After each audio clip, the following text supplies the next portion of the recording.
Hey everyone, I am Varnika and welcome to the first lecture of electrostatic unit. हाँ जी, तो आज से हम स्टार्ट करने वाले हैं क्लास 12 की यूनिट फर्स्ट इलेक्ट्रोस्टैटिक का chapter number 1 electric charges and field. तो जैसे कि नाम बता रहा है इलेक्ट्रोस्टैटिक, स्टैटिक मतलब रेस्ट, यानी कि इस यूनिट में हम उन चार्जेस के बारे में पढ़ने वाले हैं जो रेस्ट में होते हैं। ये फिजिक्स की वो ब्रांच होती है जिसमें हम उन चार्जेस के बारे में पढ़ते हैं जो रेस्ट में होते हैं, स्टैटिक कंडीशन में होते हैं। तो देखिए इस चैप्टर में हम क्या क्या पढ़ने वाले हैं उसका एक बार ओवरव्यू ले लेते हैं। तो हम इलेक्ट्रिक चार्जेस के बारे में पढ़ने वाले हैं, Coulomb's law, electric field line, electric dipole, electric flux, Gauss laws with application. तो ये सब हम पढ़ने वाले हैं इस चैप्टर में। तो स्टार्ट करते हैं with the very first topic which is electric charge. तो देखिए इलेक्ट्रिक चार्ज क्या होता है।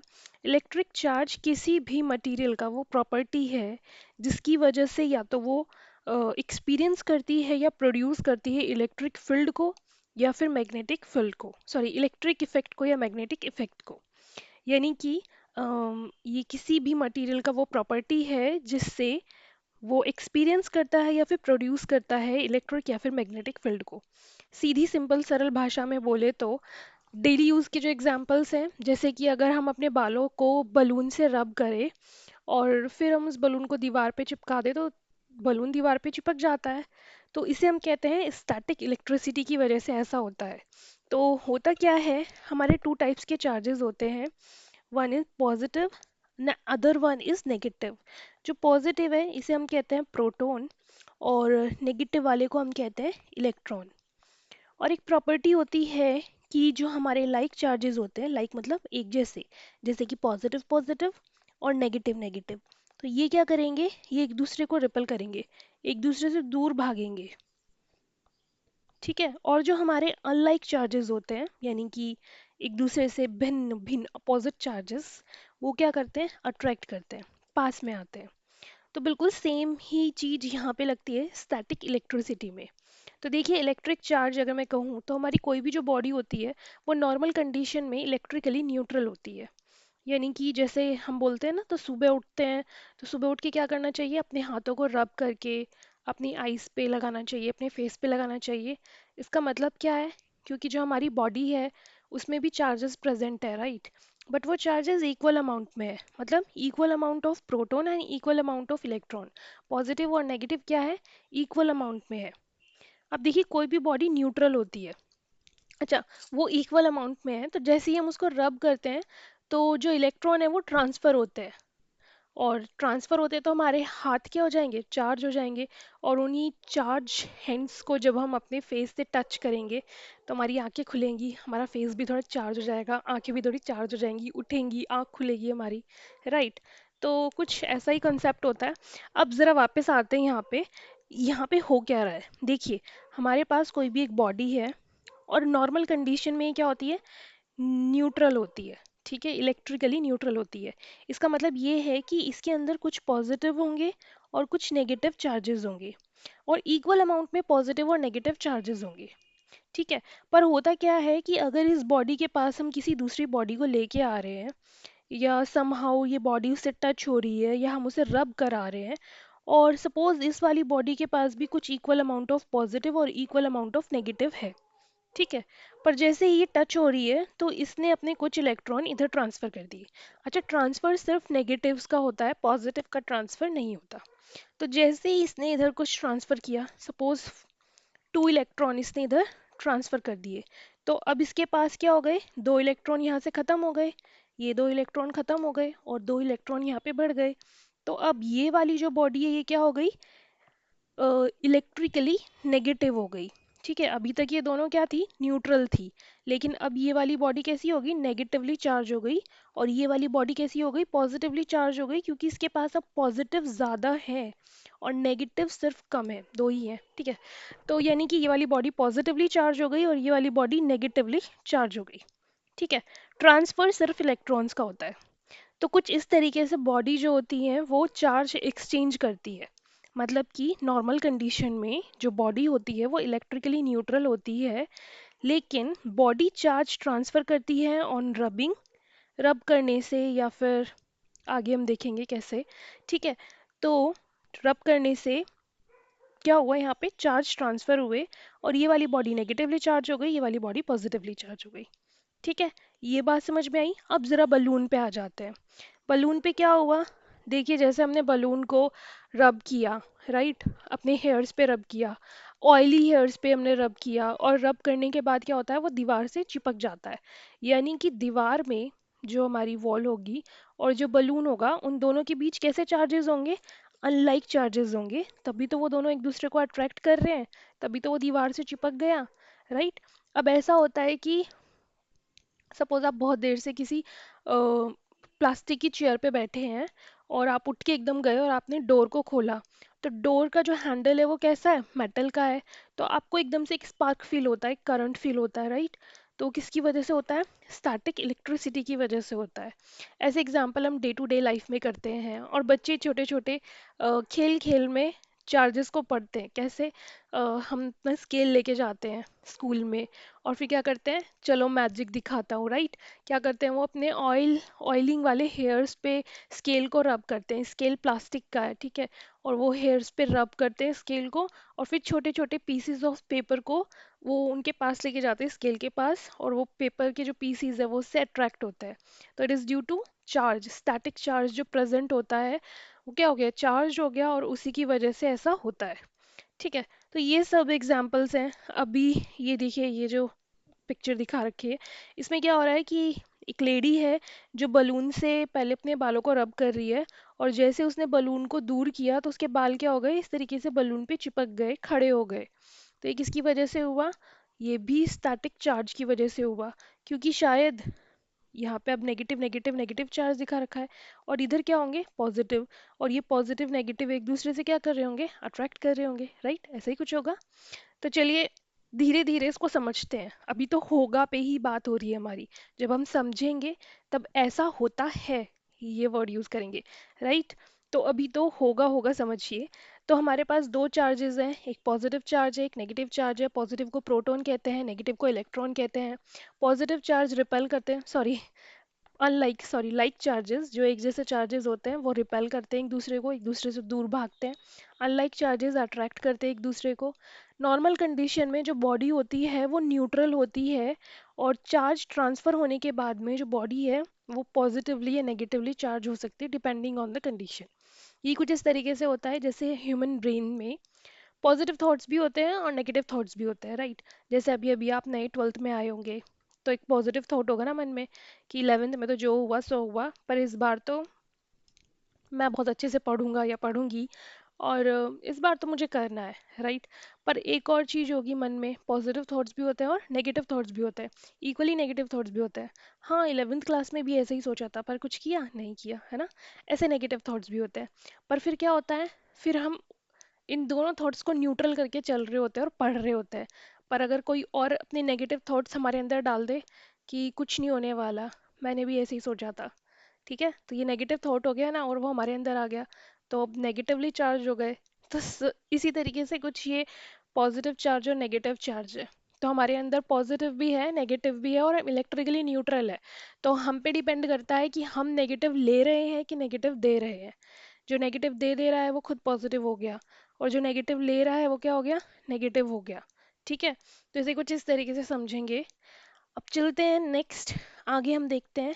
हाँ जी, तो ये एक एटम का स्ट्रक्चर बना हुआ है। अब एटम के बीचों बीच क्या होता है, कुछ एन से न्यूट्रॉन, ये क्या है, न्यूट्रॉन्स हैं। न्यूट्रॉन्स क्या होते हैं, ये ऐसे पार्टिकल होते हैं जिनके ऊपर कोई चार्ज नहीं होता। ये न्यूट्रल होते हैं, ना तो ये पॉजिटिवली चार्ज होते हैं या नेगेटिवली चार्ज होते हैं। और ये जो प्लस साइन है, दिस इज फॉर प्रोटॉन, ये पॉजिटिवली चार्ज होते हैं। और ये जो शेल्स बनी हुई है, इन शेल्स में ये जो है ये है electron which is negatively charge. ठीक है, तो एटम का जो सेंट्रल पार्ट होता है यही सबसे हैवी होता है, और इसी के अंदर आपका क्या होता है, न्यूट्रॉन होता है और प्रोटॉन होता है। और उसके चारों तरफ मूव कौन कर रहे होते हैं, इलेक्ट्रॉन्स मूव कर रहे होते हैं। ठीक है, तो किसी भी एटम को हम किस सिंबल से दिखाते हैं, एक बार देख लेते हैं। सपोज ये हमारे पास कोई भी एटम है, और इसको हम दिखाते हैं इस तरीके से, this is the atomic number and this will be the atomic mass. ठीक है, अब किस तरीके से इसको हम बताते हैं, एटॉमिक नंबर क्या होता है, एटॉमिक मास क्या होता है। तो देखिए जो एटॉमिक नंबर होता है, एटॉमिक नंबर, इसको हम Z से डिनोट करते हैं, और ये नंबर ऑफ प्रोटॉन और नंबर ऑफ इलेक्ट्रॉन के इक्वल होता है।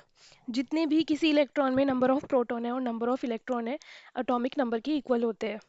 सेकंड आता है आपका मास नंबर, जिसे हम कैपिटल ए से रिप्रेजेंट करते हैं, और ये क्या होता है, it is the sum of proton plus neutron. Proton और न्यूट्रॉन के बीच का ये सम होता है। अब अगर हमें क्या निकालना है, किसी भी उसमें नंबर ऑफ न्यूट्रॉन निकालना है, तो देखिए हम क्या कर सकते हैं, न्यूट्रॉन निकालने के लिए पी की जगह मैं क्या लिख सकती हूँ, ए लिख सकती हूँ, क्योंकि पी और सॉरी पी की जगह मैं जेड लिख सकती हूँ, क्योंकि पी और जेड इक्वल है। अगर मैं इसे इधर ले जाऊँ तो ये मेरा आता है ए माइनस पी, राइट। तो मैं लिख सकती हूँ ए माइनस जेड, क्योंकि पी और जेड इक्वल है ना इधर से। तो मैं लिख सकती हूँ, दिस इज हाउ मैं नंबर ऑफ न्यूट्रॉन भी निकाल सकती हूँ। अब एक और चीज़ आती है, ये तो हम किसी भी एटम को रिप्रेजेंट करने का तरीका है कि इस तरीके से रिप्रेजेंट कर सकते हैं। हम इसके लिए ले सकते हैं कोई भी एग्जाम्पल। सपोज हम एग्जाम्पल ले रहे हैं किसका, Na इज सोडियम। ठीक है, सोडियम का एटॉमिक नंबर कितना होता है, 11, और एटॉमिक मास कितना होता है, 23। तो Z is the atomic number, और यानी कि इसके अंदर नंबर ऑफ प्रोटॉन और नंबर ऑफ इलेक्ट्रॉन कितने होते हैं, 11 होते हैं।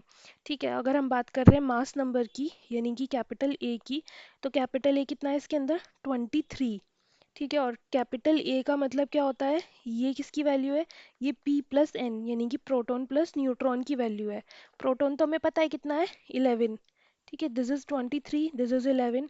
नंबर ऑफ न्यूट्रॉन हम निकाल देंगे, इसको उधर ले जाएंगे, माइनस करेंगे, तो ये कितना आ जाएगा, नंबर ऑफ न्यूट्रॉन आ गए अपने पास 12।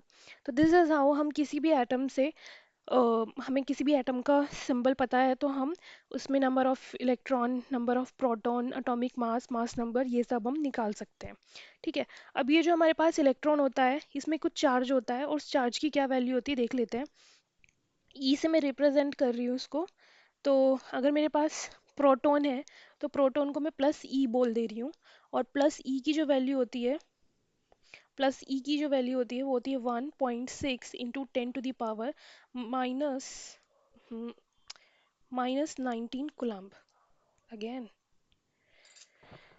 तो ये आपकी जो वैल्यू आ गई, ये किसकी आ गई,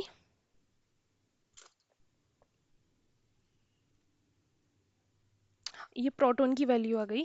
इधर लिख देते हैं, इलेक्ट्रॉन की जो वैल्यू होगी वो होती -1.6 इंटू 10 टू द पावर -19 कुलाम्ब। ठीक है, बस माइनस प्लस का ही फर्क है। कुलाम्ब क्या हो गई, इसकी यूनिट हो गई। ठीक है, अब बात करते हैं हम आगे। हाँ जी, ये स्टैटिक इलेक्ट्रिसिटी के बारे में यहाँ पे कुछ दिखा रखा है कि हमारे पास एक बलून है जो पॉजिटिवली चार्ज है, एक बलून है जो नेगेटिवली चार्ज है। क्योंकि ये दोनों अपोजिट चार्जेस हैं, पॉजिटिव और नेगेटिव, तो they will attract each other, right. तो they will attract each other, positive negative will attract each other. अब ये दोनों नेगेटिव नेगेटिव हैं तो they will repel each other. अगर दोनों पॉजिटिव होते तो भी रिपल करते, दोनों नेगेटिव होंगे तो भी रिपल करेंगे, means like charges repel each other.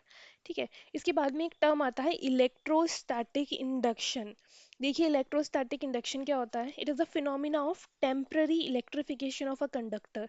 किसी भी कंडक्टर में टेम्पररी इलेक्ट्रिफिकेशन कराने के लिए हम इस फिनोमिना का यूज़ करते हैं, in which opposite charges appear at its closure and and similar charges appear at its farther end in the presence of nearly charged body। तो देखिए होता क्या है, सपोज हमारे पास कोई बॉडी है जो कि न्यूट्रल है, उसके अंदर कोई चार्ज नहीं है। ठीक है, ये हमारे पास कोई बॉडी है, और ये किसी नॉन कंडक्टिंग मटेरियल पे रखी हुई है। ठीक है, ये वुडन है सपोज, और ये हमारे पास कोई भी कंडक्टर है, दिस इज द कंडक्टर। ठीक है, ओके, अरे दिस इज द कंडक्टर, ये न्यूट्रल है, इसके ऊपर कोई चार्जेस नहीं है। तो अभी हम क्या कर रहे हैं, एक रोड लेके आ रहे हैं जो कि पॉजिटिवली चार्ज है, दिस इज पॉजिटिवली चार्ज। अब ये रोड जैसे ही हम इसके पास लेके आते हैं तो क्या होगा, जितने भी इससे अपोजिट है, मतलब ये पॉजिटिवली चार्ज है ना, तो जितने भी नेगेटिव है वो इस रोड के इस वाले एंड पे आ जाएंगे जो रोड के पास है, और जितने भी इसके फार्दर एंड में है, मतलब दूर वाले हैं, वो इसके पॉजिटिव चार्ज आ जाएंगे। मतलब कि ये पॉजिटिव है, दिस इज पॉजिटिव रोड, तो नेगेटिव वाले इधर आ जाएंगे, और पॉजिटिव वाले सिमिलर चार्जेस इधर दूसरी साइड आ जाएंगे। तो दिस इज हाउ हम इसका एक टेम्पररी इलेक्ट्रिफिकेशन करा देते हैं। अब ये जो रोड पहले न्यूट्रल थी, अब ये चार्ज हो गई। ठीक है, इसी को समझने के लिए हम क्या करते हैं, एक एक नहीं, दो दो बॉडी लेते हैं। ये हमने क्या किया, स्पेयर लिए हैं, ये दो स्पेरिकल बॉडी ली है, ए और बी, और ये इलेक्ट्रिकली न्यूट्रल है, इनके अंदर कोई चार्ज नहीं है। तो मैं क्या किया, हमने यहाँ पे एक रोड लेकर आए, ये एक रोड है, और ये रोड कैसी है, सपोज ये पॉजिटिवली चार्ज रोड है। तो जैसे ही ये रोड हम इसके पास लेके आएंगे, अब क्या होगा, हम पीछे वाली फिगर से समझ चुके हैं। अगर हम पॉजिटिव रोड इसके पास लेके आएंगे, तो इसका जो क्लोजर एंड है, जो इसके पास वाला एंड है, उस पे क्या आ जाएगा, अपोजिट चार्ज यानी कि नेगेटिव चार्ज आ जाएगा। और इसके दूर वाला एंड, इधर क्या आ जाएगा, पॉजिटिव चार्ज आ जाएगा। ठीक है जी, यहाँ पे पॉजिटिव चार्ज आ गया।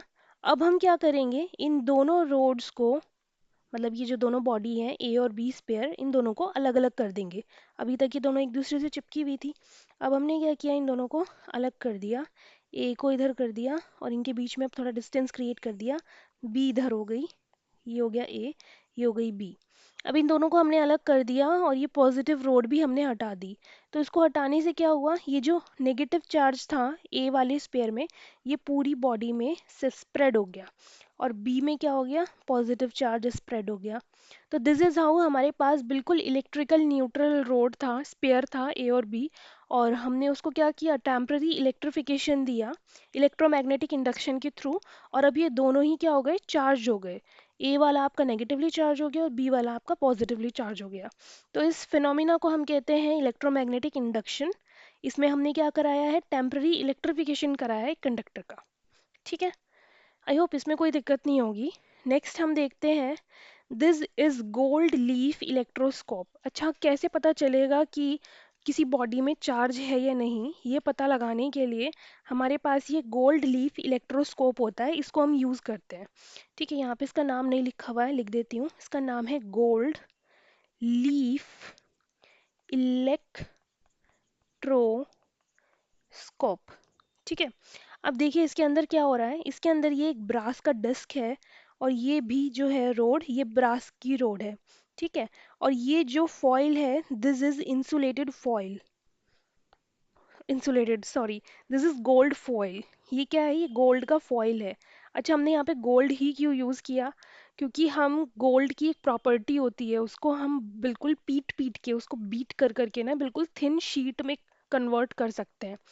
इसीलिए गोल्ड की क्या आ जाती है, गोल्ड की हम फॉइल बना सकते हैं। गोल्ड की, सिल्वर की, एल्यूमिनियम की, इनको बिल्कुल पतला शीट में कन्वर्ट कर सकते हैं हम। और सबसे ज़्यादा पतला कन्वर्ट कर सकते हैं हम गोल्ड को। तो हमने यहाँ पे गोल्ड फॉइल यूज़ किया है, ये गोल्ड लीफ। ठीक है, तो ये फॉइल हमने यहाँ पे यूज़ किया है। अब हम क्या कर रहे हैं, हम पता लगाएंगे कि हमारे पास एक बॉडी है और वो चार्ज्ड है या नहीं है।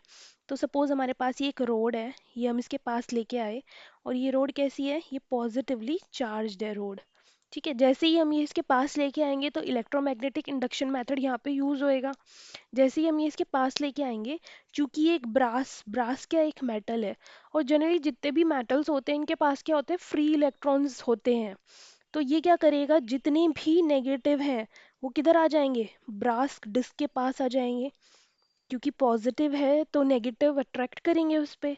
और जितने भी पॉजिटिव है, क्योंकि सारे नेगेटिव तो ऊपर चले गए, तो पॉजिटिव किधर बचे, इधर नीचे गोल्ड फॉइल पे, गोल्ड गोल्ड लीफ पे।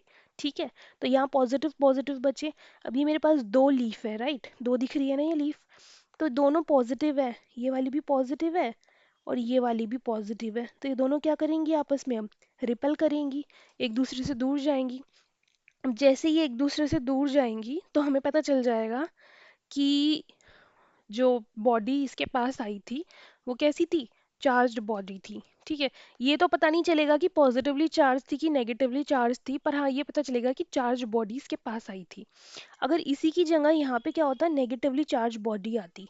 ठीक है, अगर बॉडी कैसी होती, नेगेटिवली चार्ज होती, नेगेटिव नेगेटिव नेगेटिव नेगेटिव, तो इधर ब्रास फॉइल पे, ब्रास पे क्या हो जाता, ब्रास डिस्क पे पॉजिटिव चार्ज आ जाता, और जितना भी नेगेटिव चार्ज है वो इधर गोल्ड लीफ पे आ जाता। फिर भी ये गोल्ड लीफ क्या होती, रिपेल होती, क्योंकि सेम चार्जेस रिपेल करते हैं। ठीक है, तो दिस इज हाउ, इससे हम बस ये पता लगा सकते हैं कि किसी भी बॉडी में चार्ज होता है या नहीं है। ठीक है, इसका सिर्फ आपको नाम याद रखना है, सिंपली नाम आ जाता है, कुछ ऐसा पूछने में नहीं आएगा। नेक्स्ट देखते हैं हम प्रॉपर्टीज ऑफ चार्ज। अब ये जो चार्ज है इसके बारे में हमने पढ़ लिया, दो टाइप के चार्ज होते हैं, पॉजिटिव नेगेटिव, प्रोटॉन इलेक्ट्रॉन। ठीक है। और हमने पढ़ लिया कि सेम चार्जेस जो होते हैं वो रिपेल करते हैं और पॉजिटिव चार्जेस अट्रैक्ट करते हैं। अब इनकी कुछ और प्रॉपर्टीज है जिसके बारे में हम पढ़ेंगे। तो सबसे पहली प्रॉपर्टी है एडिटिव नेचर होता है चार्जेस का। ठीक है। तो एडिटिव नेचर में हम क्या पढ़ने वाले हैं कि जो चार्ज होता है ये स्केलर क्वांटिटी होती है, ये एक स्केलर है और स्केलर है तो ये इजीली ऐड हो जाते हैं। तो इनका नेचर क्या होता है, एडिटिविटी दिखाते हैं, ऐड हो जाते हैं। मतलब कि हमारे पास कोई भी एक बॉडी है, कोई भी एक कंडक्टर है, इसके अंदर कुछ चार्जेस है। ठीक है। सपोज 2C, सी माने कुलाम। ठीक है, चार्ज का यूनिट लिख दे रही हूँ मैं सीधे सीधे। 2 कुलाम, 3 कुलाम, -4 कुलाम, 5 कुलाम, -1 कुलाम, सच करके इसमें बहुत सारे चार्जेस प्रेजेंट होंगे, राइट। तो अब ये कितने टोटल चार्ज कितना है इसके अंदर, ये पता लगाने के लिए हम क्या करेंगे, ये पता लगाने के लिए हम इन सबको प्लस कर देंगे। लेकिन साइन वही रहेगा जो साइन इनका है। यानी कि अगर 2C है तो प्लस का 2C, और माइनस का 1C, प्लस का 3C, प्लस का 5C, और माइनस का 4C। तो दिस इज हाउ हम इसको क्या कर देंगे, ऐड कर देंगे। मतलब कि एक बॉडी में टोटल चार्ज कितने हैं, Q1 plus Q2 plus Q3 plus Q4 plus Q5, ऐसा करके हम क्या निकाल देंगे, उसका टोटल चार्ज हम निकाल देंगे। अब इधर कितना हो गया, 2 5, 2 3 5, 5 10, तो ये हो गया 10C, और माइनस माइनस में कितना हो गया, -5C। तो टोटल कितना आ गया आपका, 5 कुलाम पॉजिटिव में आ गया। ठीक है, टोटल ये पॉजिटिवली चार्ज है, 5 कुलाम आ गया। अब बात करते हैं नेक्स्ट क्वांटाइजेशन की। अब क्वांटाइजेशन क्या होता है कि जो ना चार्ज होता है ना, इसकी वैल्यू क्या होती है, Q, एक तो Q से इसको हम डिनोट कर दे रहे हैं, Q is equals to plus minus N E. अब ये जो E है इसकी वैल्यू हम देख चुके हैं पहले, इसकी वैल्यू होती है 1.6 इंटू 10⁻⁻19 कुलाम। और ये जो N है ये क्या है, ये कोई भी इंटीजर होता है, जैसे 1 2 3 4 5 अप टू सो ऑन। तो ये जो हमारा चार्ज होता है ना, ये इंटीग्रल मल्टीपल होगा किसका, ई का।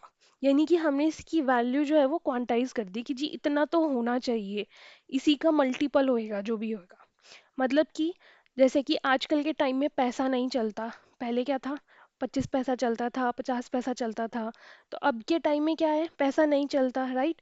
तो अगर मैं किसी को कह रही हूँ कि मेरे को 10 रुपये चाहिए, तो वो 10 रुपये अब के टाइम में क्या चलता है, मिनिमम वैल्यू क्या है, 1 रुपीज़। तो वो जो 10 रुपये होंगे वो क्या होंगे, 1 रुपीज़ का 10 टाइम, राइट। यानी कि ये जो है ये किसकी वैल्यू है, यहाँ पे हम किसको कंपेयर कर रहे हैं इसके साथ, इस ई के साथ कंपेयर कर रहे हैं। This is the minimum value. ये हमने क्वांटाइज कर दिया इस चीज को कि इतना तो होगा और बाकी जो होगा उसका इंटीग्रल मल्टीपल होगा। ठीक है, यानी कि इसी का 10 टाइम कर दिया। तो ये मेरे पास आ गए 10 रुपये। ठीक है। तो यानी कि ये मिनिमम है मेरे पास। ऐसा नहीं होगा कि मैं कह रही हूँ कि कितने चार्जेस हैं इसमें, इस बॉडी में कितने चार्जेस हैं, आधा चार्ज, पौना चार्ज, ऐसे नहीं होगा। एक वैल्यू होगी, पर्टिकुलर वैल्यू। यानी कि 5 कुलाम चार्ज हो गए, 6 कुलाम चार्ज हो गए, कितना कुलाम चार्ज है, इतना कुलाम चार्ज है, और वो कुलाम तो ये हो गया। ठीक है। तो this is quantization. I hope ये आप समझे होंगे कि हमने उस चीज़ को क्वांटाइज कर दिया कि मिनिमम जो वैल्यू होगी वो इतनी तो होगी, इसी का इंटीग्रल मल्टीपल होगा। ऐसा नहीं होगा कि आप आधा पौना ले लो। ठीक है। नेक्स्ट देखते हैं हम चार्जेस कंजर्व्ड इन नेचर। देखिए जैसे एनर्जी कंजर्व है ना नेचर में, energy can neither be created nor be destroy, it's transfers form from one to another. Similarly charge भी कंजर्व्ड है, चार्ज को ना आप प्रोड्यूस करते हो ना आप डिस्ट्रॉय करते हो, ये सिर्फ ट्रांसफर होता है। ठीक है। तो अगर मैं एग्जांपल लूँ तो मेरे पास सपोज एक ग्लास रोड है और एक सिल्क का क्लोथ है। ठीक है। इस ग्लास रोड में अभी जो चार्ज है वो कितना है, ग्लास है तो मैं इसे क्यू जी बोल देती हूँ, ये ज़ीरो है, मतलब इलेक्ट्रिकली न्यूट्रल है। और ये जो सिल्क है, ये ग्लास है, ये सिल्क है, और ये जो सिल्क है ये भी क्या है, इलेक्ट्रिकली न्यूट्रल है। तो मैंने कहा इन दोनों का टोटल चार्ज कितना होगा, तो इन दोनों का टोटल चार्ज कितना होगा, ज़ीरो। ठीक है। पर अगर मैं वहीं पे कह दूं कि अब मैंने क्या किया कि इन दोनों को रब किया, तो ये जो ग्लास रोड है इसमें कुछ पॉजिटिव है कुछ नेगेटिव है, सिमिलरली सिल्क में भी कुछ पॉजिटिव है कुछ नेगेटिव है, इक्वल अमाउंट ऑफ पॉजिटिव और नेगेटिव है, लेकिन यहाँ से कुछ इलेक्ट्रॉन इधर जंप कर गए, ट्रांसफ़र हो गए, तो अब इसके पास नेगेटिव ज़्यादा हो गए और इसके पास पॉजिटिव ज़्यादा रह गए। तो मैं कहूँगी ये पॉजिटिवली चार्ज हो गया और ये क्या हो गई, नेगेटिवली चार्ज हो गई। ठीक है, तो सपोज़ यहाँ से यहाँ पे दो इलेक्ट्रॉन फालतू चले गए, तो अब यहाँ पे क्या हो गए, दो इलेक्ट्रॉन कम हो गए। तो सपोज़ इधर कितने रह गए, सपोज इधर कितने रह गए, यहाँ पे टोटल जो रह गए पॉजिटिव के 5 कूलाम रह गए और इधर कितने आ गए, पॉजिटिव के -5 कूलाम आ गए। तो फाइनली जो चार्ज मेरा आएगा वो क्या होगा, कंजर्व रहेगा, प्लस के 5 कूलाम माइनस के 5 कूलाम, फाइनल जो मेरा आंसर आएगा वो कंजर्व्ड 0 ही आएगा। ठीक है, इसको अच्छे से समझने के लिए एक और एग्जांपल ले लेते हैं। ठीक है, सपोज हमारे पास एक बॉडी है, इसके अंदर कुछ चार्जेस प्रेजेंट है, सपोज 2 कूलाम्ब है, 3 कूलाम्ब है और -3 कूलाम्ब है, और ये मेरे पास एक दूसरी बॉडी है। ठीक है, और इसके अंदर कितने चार्जेस हैं, सपोज 4 कूलाम्ब है प्लस का, माइनस का 4 कूलाम्ब है और 2 कूलाम्ब है। ठीक है, अब मैंने कहा कि इन, अब ये जो है ना ये सिस्टम, ये मैं एक आइसोलेटेड सिस्टम ले रही हूँ, this system is isolated system, मतलब बाहरी किसी भी चीज़ से इस पे फ़र्क नहीं पड़ने वाला, इसका अंदर का सिस्टम कंजर्व्ड है। ठीक है, तो ये एक आइसोलेटेड सिस्टम है, तो अब मैं कह रही हूँ कि इसका टोटल चार्ज कितना होगा, 2 कूलाम प्लस 3 कूलाम -3 कूलाम, तो कितना आया टोटल, 2 कूलाम। सिमिलरली इसका किया तो 4 कूलाम -4 कूलाम प्लस 2 कूलाम, तो फाइनल कितना आया, 2 कूलाम। मतलब ये यही बॉडी है, लेकिन हमने जब चार्ज ट्रांसफ़र कर दिए तब भी इसकी वैल्यू क्या रहेगी, सेम रहेगी। मतलब अगर हमारे पास कोई बॉडी है, उसका जो टोटल चार्ज है वो कंजर्व रहेगा। ठीक है, भले ही उससे इलेक्ट्रॉन जो है इधर उधर ट्रांसफ़र हो रहे हैं, पर उन दोनों बॉडी का जो टोटल चार्ज होगा वो क्या होगा, कंजर्व होगा। ठीक है, so this is charge, this is the property of charge, कि चार्ज जो होता है वो कंजर्व होता है नेचर में। बात करते हैं इनवेरिएंस ऑफ चार्ज, यानी कि चार्ज जो है अगर वो स्टैटिक में है, मतलब चार्ज अगर रुका हुआ है और वही चार्ज अगर क्या करने लगे, मूव करने लगे आगे की तरफ, ठीक है, तो क्या होगा, क्या चार्ज चेंज होएगा, नहीं, चार्ज जितना है उतना ही रहेगा, सेम रहेगा। अगर कोई चार्ज है वो 5 कूलाम्ब है और वो मूव कर रहा है तो भी वो 5 कूलाम ही रहेगा, ऐसा नहीं होगा कि मूव करते करते उसमें एनर्जी आ गई और वो 10 कूलाम हो गया। ठीक है, तो invariance in charge means static charge जितना है मूव करने पे भी उतना ही रहेगा, कोई चेंज नहीं आएगा। This is the invariance of charge. Next देखते हैं, अब देखते बात करते हैं, इसकी कुछ यूनिट्स होती हैं, एक बार उनके ऊपर नज़र मार लेते हैं। तो 1 कूलाम,